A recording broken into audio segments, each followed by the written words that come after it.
Hello, my name is Akriti Ronyar and welcome back to my channel. So in today's video, I'll be discussing and sharing my journey and my experiences that how I got admission into PhD at Ambedkar University, Delhi. So let me tell you, the journey was tough, of course, and PhD की journey आसान तो होती नहीं है क्योंकि thinking of doing a PhD and getting yourself enrolled into it, I think these are totally two different things. ज़मीन और आसमान का फ़र्क है. कह दिए कि बस PhD करना है एंड आप चले गए एंड आपका एडमिशन हो गया. नई चीज़ें इतनी आसान नहीं होती है, बहुत डिफ़िकल्ट होता है. शुरुआत में जब आप अनअवेयर होते हो ना चीज़ों को लेके, जैसे मैं अपनी बात बता रही हूँ, अपनी एक्सपीरियंस शेयर कर रही हूँ. स्टार्टिंग में नेट की प्रिपरेशन करने से पहले भी मुझे नहीं पता था कि चीज़ें इतनी डिफ़िकल्ट होंगी. मुझे लगा था कि जैसे जैसे हमने बचपन से एक एक स्टेज पार करके पढ़ाई की है एंड एडमिशन मिलते गए वैसे ही होगा, बट नहीं. पीएचडी में एडमिशन लेने के लिए काफ़ी जर्नी टफ रही है. तो ऐसा सिर्फ मेरे साथ ही नहीं, हर स्टूडेंट, जो भी व्यक्ति, जो भी इंसान पीएचडी करना चाहता आगे और जो अभी एडमिशन ले चुका है, सब ने ये चीज़ें फेस करी होंगी. कोई भी ऐसे गया और आसानी से चुटकी बजाते मिल गया, ऐसा नहीं हो सकता. क्योंकि पीएचडी एक तो हायर एजुकेशन वाली चीज़ है. हर किसी की बस की बात नहीं है, हर किसी की बस की बात सोचने के लिए भी नहीं है. करना तो दूर की बात, एडमिशन लेना तो दूर की बात. लोग सोचने में भी घबराते कि अरे पीएचडी क्यों करना, किस लिए करना, क्या ज़रूरत है करने की, इतना क्यों पढ़ाई करना, फलाना ढिमकाना. लोग तो कहते ही रहते हैं, बट आपको जो करना है आपको उस पर फोकस करना चाहिए. तो जैसे कि मैं अपनी बात बताती हूँ. स्टार्टिंग में तो मेरी जर्नी इंटरव्यू की जो प्रिपरेशन जर्नी थी, इंटरव्यू मेरा एक बार में क्रैक हो गया. लेकिन उससे पहले जब मैं नेट की प्रिपरेशन कर रही थी, तब मेरा वो जर्नी टफ रहा है. ठीक है, कितने लोगों का होता है ना कि प्रिपरेशन फेज़ आसानी से निकल गया और इंटरव्यू में उन लोगों ने बहुत दिक्कतें फेस की. जैसे ये मुझे इसलिए पता चला क्योंकि मेरे बहुत सारे फ्रेंड्स हैं जो प्रिपरेशन वक्त उन्हें उतनी ज़्यादा डिफ़िकल्टी नहीं हुई. उन्होंने कोचिंग ले रखा था, ये वो, तो आसानी से निकल गया. और मैंने on the other hand coaching नहीं लिया था. मैंने सेल्फ स्टडी की यूट्यूब से. जितने भी फ्री क्लासेस हैं उनको ही मैंने देखा है एंड उन्हीं से मैंने किया है. तो उनकी वो चीज़ है ना कि उनको तब नहीं फेस करना पड़ा. एंड जब पीएचडी में एडमिशन इंटरव्यूज़ देने जा रहे, तो एक जगह इंटरव्यू पे रिजेक्शन, दूसरी जगह रिजेक्शन एंड रिजेक्शंस पे रिजेक्शंस फेस कर रहे हैं, जबकि उनका एग्ज़ाम एक बार में क्लियर हो चुका है. ऑन दी अदर हैंड मेरे साथ क्या हुआ कि मेरा फर्स्ट अटैम्प्ट में क्लियर नहीं हुआ क्योंकि सिंस मैं खुद से पढ़ रही थी एंड शायद कहीं कुछ कमी रह गई थी. मैंने अपने प्रीवियस वीडियोस में शेयर की है उन सब चीज़ों के बारे में भी, तो जिन लोगों ने नहीं देखा है प्लीज़ जाके देख सकते हैं. एंड तो मेरी वो चीज़ थी कि मेरा पहला अटैम्प्ट 4 नंबर से या 6 नंबर से ऐसा कुछ था कि मेरा रह गया था. आई थिंक 4, हाँ, 4 नंबर से मेरा रह गया था. तो तब मैं बड़ा घबरा गई थी and I was like this is not my thing. I started to doubt myself कि will I be able to do it और नॉट. तो मुझे सबने समझाया कि नहीं, करना है. मम्मी पापा ने बहुत पुश किया एंड समझाया, मोटिवेट किया कि एक और try. Then again I started, फिर से प्रिपेयर करा मैंने सब कुछ एंड फिर से एग्ज़ाम दी. फिर वो पेपर लीक हो गया and re exam and all those drama happened. फिर ये एग्ज़ाम के बाद भी वो डेट्स आने में इतनी ज़्यादा दिक्कतें हुई. फिर जो भी हुआ एट द एंड क्लियर हो गया एग्ज़ाम. एंड उसके बाद शुरू होती है कि पीएचडी में एडमिशन लेने की जर्नी. तो पीएचडी में एडमिशन लेने की जर्नी, अब आप एग्ज़ाम क्लियर हो गए, एक फेज़ से तो आप बाहर आ चुके हो. पहले आपको था कि नेट क्वालिफाई करना है, नेट क्वालिफाई करना है, नेट क्लियर करना है. अब आप जब उस चीज़ से बाहर आ चुके हो, तो अब आपका नेक्स्ट है कि अब सबसे बड़ी हेडेक की, सबसे बड़ी टेंशन की, अच्छी यूनिवर्सिटी में पीएचडी में एडमिशन लेना. ये उससे भी बड़ा एक्चुअली टेंशन है. जब मैं प्रिपेयर कर रही थी तो मुझे लगा कि वो एग्ज़ाम क्लियर करना ही सबसे बड़ी टेंशन है और फिर तो एडमिशन यूँ हो जाएगा. बट एक्चुअल में उससे भी ज़्यादा टेंशन ये वाली चीज़ है कि एग्ज़ाम तो आप डेडिकेशन के साथ प्रिपेयर कर रहे हो, कर लोगे, हो जाएगा, बट इंटरव्यू इज़ समथिंग कि बहुत लोग बहुत सारी अप्रोचेस लगा के बैठते हैं, ठीक है। तो जिनको कोई प्रोफेसर से जान पहचान या कुछ ऐसा कुछ सुनने को मिलता है, मुझे नहीं पता, पर जितना मैंने सुना है मैं वो बात बता रही हूँ कि हर जगह से यही सुनने को मिलता है कि बहुत पीएचडी में बहुत अप्रोचेस, एडमिशन लेने के लिए बहुत अप्रोचेस लगाने पड़ते हैं, ये वो जान पहचान बढ़ाना पड़ता है, तो ये सब सारी चीज़ें होती है। तो मुझे नहीं पता था, मतलब मैंने कोई अप्रोच नहीं लगाई, मुझे कुछ इस चीज़ के बारे में नॉलेज नहीं थी। मैं बस आई, मैंने डीयू का फॉर्म भरा एंड एयूडी का भरा, अम्बेडकर यूनिवर्सिटी दिल्ली। तो मैंने ये दो का फॉर्म भर दिया एंड ये फिर मुझे एयूडी का प्रोसेस शुरू हो गया, उसका इंटरव्यू कॉल आ गया एंड उस टाइम तक, अब इस नेट और इंटरव्यू फॉर्म्स भरने तक ये भी एक बहुत बड़ी हेडेक होती है कि आप कहाँ के फॉर्म डालो। कोई आपको कहता है यहाँ के डाल दो, कोई आपको कहता है वहाँ के डाल दो, कोई कहता है कि 50 जगहों के डाल दो। तो I was very much clear in my mind कि मुझे 50 जगहों की तो नहीं डालनी है। मुझे ये था कि मुझे एक जगह ही फोकस करना है, डीयू, मेरा टारगेट डीयू ही था। तो फिर ये वे में एयूडी मतलब अम्बेडकर यूनिवर्सिटी का आ गया। मेरे पापा ने कहा, मतलब मैं इसके बारे में अवेयर नहीं थी तब कि मैं डालूंगी या कुछ ऐसा कुछ भी। तो मेरे पापा ने कहा कि अम्बेडकर यूनिवर्सिटी दिल्ली का फॉर्म निकला है, आप डाल दो। तो उनके कहने पर मैंने डाल दिया, फॉर्म भर दिया, जबकि मेरा उतना मन नहीं था। I was like always incline towards DU. मैंने पोस्ट ग्रेजुएशन भी दिल्ली स्कूल ऑफ इकोनॉमिक्स से की है, डीयू से। तो मेरा हमेशा से ये था कि डीयू ही। तो मैंने बोला चलो ठीक है, एक बैकअप रख लेते हैं, एक ये अम्बेडकर यूनिवर्सिटी में डाल देते, ये भी बहुत अच्छी यूनिवर्सिटी है। तो दिल्ली में ये भी जैसे जेएनयू हो गई, डीयू तो है ही टॉप, ये तो सबको पता ही है। And I am talking about Delhi, तो Jamia and JNU, Ambedkar university, ये सब भी काफ़ी बहुत अच्छी यूनिवर्सिटीज़ है। तो मुझे लगा कि चलो एक डाल देते, डीयू का तो मैंने डाल ही रखा है। तो मैं डीयू का तो प्रोसेस डीयू का प्रोसेस तो थोड़ा धीरे चल रहा है, एक्चुअली काफ़ी धीरे चल रहा है। तो एयूडी का पहले आया एंड सब कुछ हुआ। अब उस चीज़ में भी पहले तो फॉर्म्स भरो, किसके भरना, ये करना, वो सब एक टेंशन। उसके बाद आपने जब फॉर्म वॉर्म डाल दिया तो ये भी एक टेंशन है कि ये एक और सबसे बड़ी टेंशन, रिसर्च प्रपोजल, कि आप रिसर्च करेंगे किस टॉपिक पे। ये बहुत लोगों को दिक्कत होती है इस चीज़ में। एंड आई थिंक हर कोई जो भी एग्ज़ाम क्वालिफाई करने के बाद पीएचडी में एडमिशन ले रहा है, हर कोई तब क्लियर नहीं रहता है अपने टॉपिक से कि वो रिसर्च करने क्या वाला है, उसे एक्सप्लोर करना पड़ता है, समझना पड़ता है। तो मेरे साथ भी सेम केस वही हुआ कि मुझे समझ नहीं आ रहा था कि मैं करूँ तो किस टॉपिक पे, क्योंकि आपको अभी क्या है ना कि अभी फॉर्म्स में भी आपको रिसर्च प्रपोजल के बारे में डालना पड़ता है और एक जस्ट देना पड़ता है, उस चीज़ में एक समरी प्रोवाइड करनी होती है। तो अभी पहले तो आपको था फॉर्म्स के बाद, बट अब ऐसी मतलब चीज़ें होने लगी है कि अब हर यूनिवर्सिटीज़, ऐसा कुछ नहीं कि पर्टिकुलर यूनिवर्सिटी, हर यूनिवर्सिटी में आपको पहले से प्रपोजल, फॉर्म भरने से पहले प्रपोजल तैयार करना पड़ता है।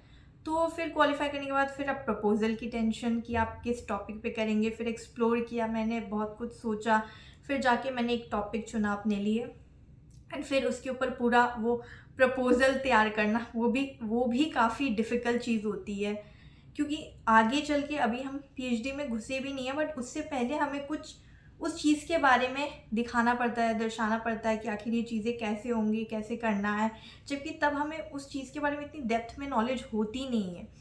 बट स्टिल मैंने एक्सप्लोर किया एंड टॉपिक डिसाइड किया एंड फिर मैंने एक पर्टिकुलर टॉपिक चूज़ किया अपने लिए एंड पूरा फिर एक रिसर्च प्रपोजल तैयार किया।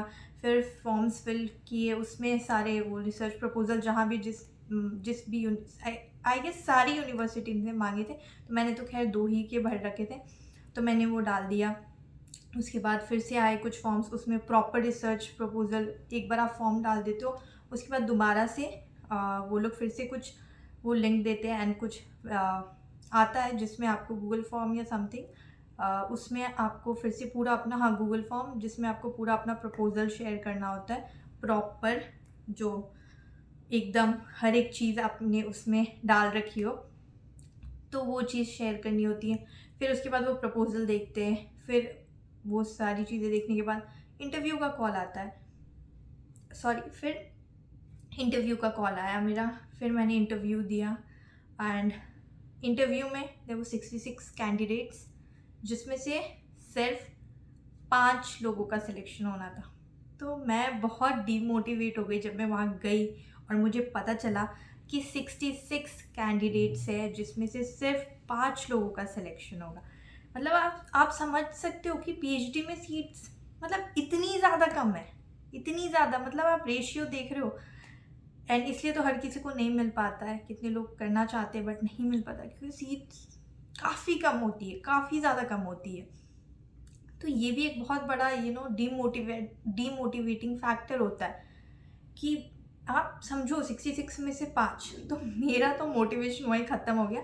मुझे लगा कि नहीं होने वाला है, पॉसिबिलिटी नहीं है ना। 66 सोचो, इतनी ज़्यादा कंपटीशन, सब सारे लोग हैं, आपको नहीं पता कोई आपसे कितना ज़्यादा तेज़ है, कोई उससे कितना ज़्यादा तेज़ है, आप उस वक्त सबको तो नहीं जानते हो, तो आप आइडेंटिफाई नहीं कर सकते हो। आपको बस ये लगता है कि अरे यार 66 उसमें से 5 कैसे होगा। मैं गई, इंटरव्यू तो दी, उसके बाद 15 दिन बाद या 20 दिन बाद आई गेस कॉल आया एंड लिस्ट आई। वेबसाइट पे मैंने चेक करी एंड मेरा नाम था वहाँ and I was shocked. I was literally shocked कि मुझे विश्वास ही नहीं हुआ कि मेरा भी सिलेक्शन हो गया है।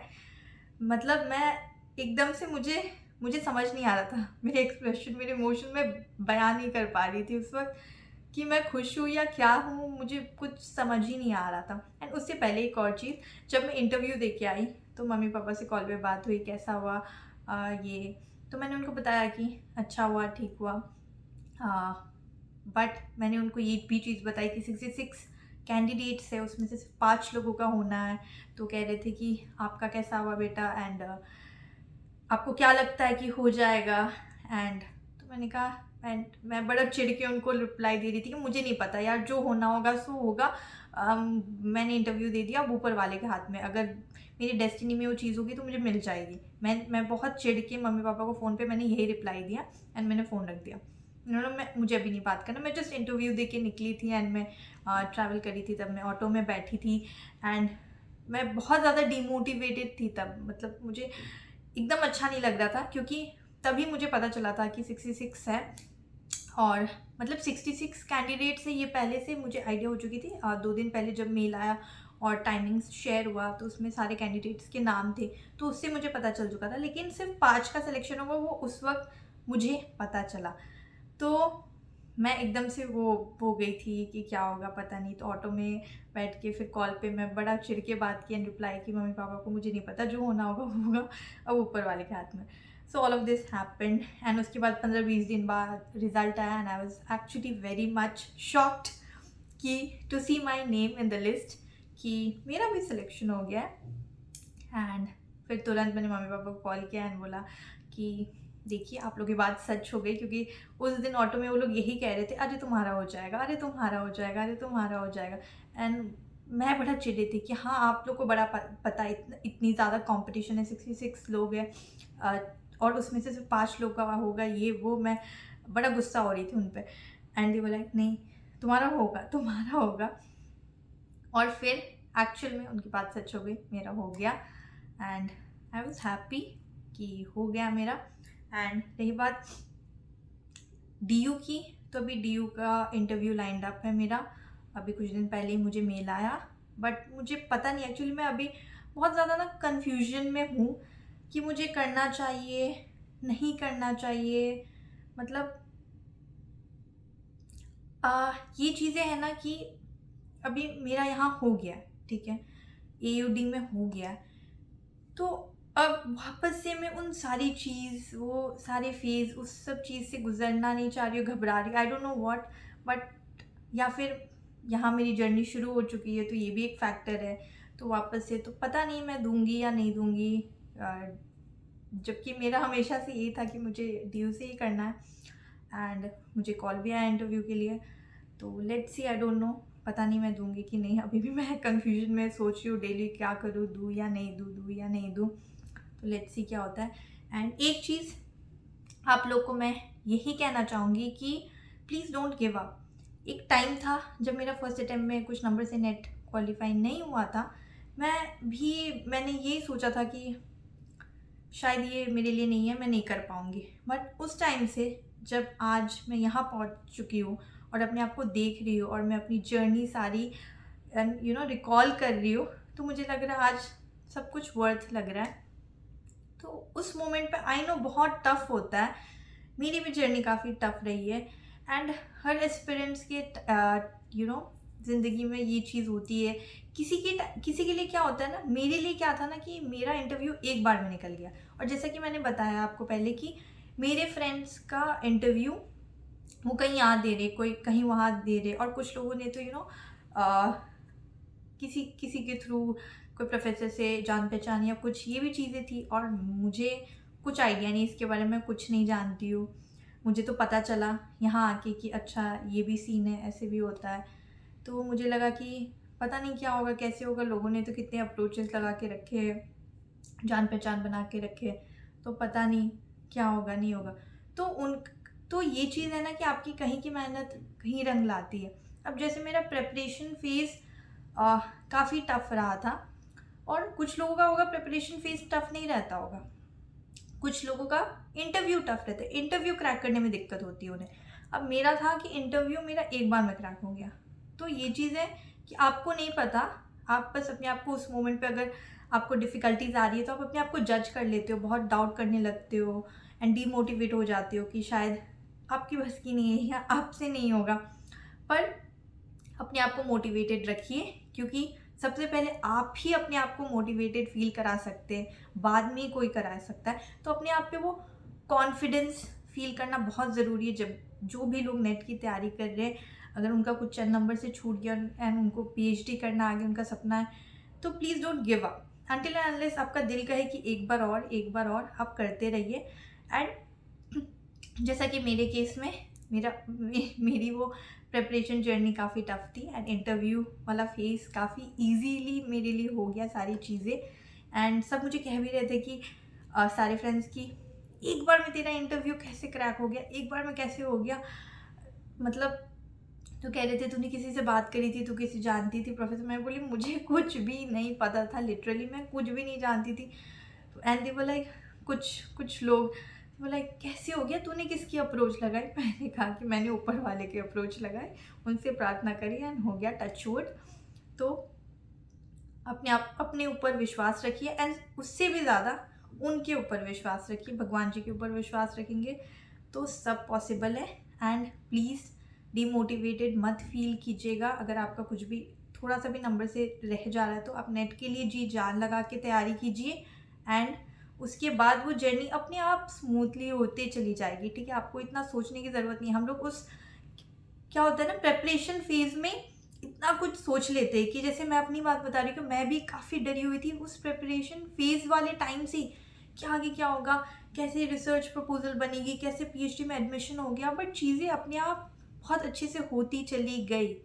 तो सब चीज़ वक्त पे छोड़ दीजिए, एंड अगर अभी आप नेट की तैयारी करें तो सिर्फ उस तैयारी पे फोकस कीजिए। आप आगे के बारे में मत सोचिए कि रिसर्च प्रपोजल कैसे बनेगा, क्या टॉपिक होगा, वो सब सोच के ना आप पहले ही दिमाग ख़राब कर देते हैं। ठीक है, तो ये सब मत सोचिए। आप बस प्रिपेयर कीजिए अच्छे से 100%। बाकी उसके बाद जब आप क्लियर कर ले एग्ज़ाम, तब रिसर्च प्रपोजल तो बनाना ही है, फिर PhD में एडमिशन मिलना ही है।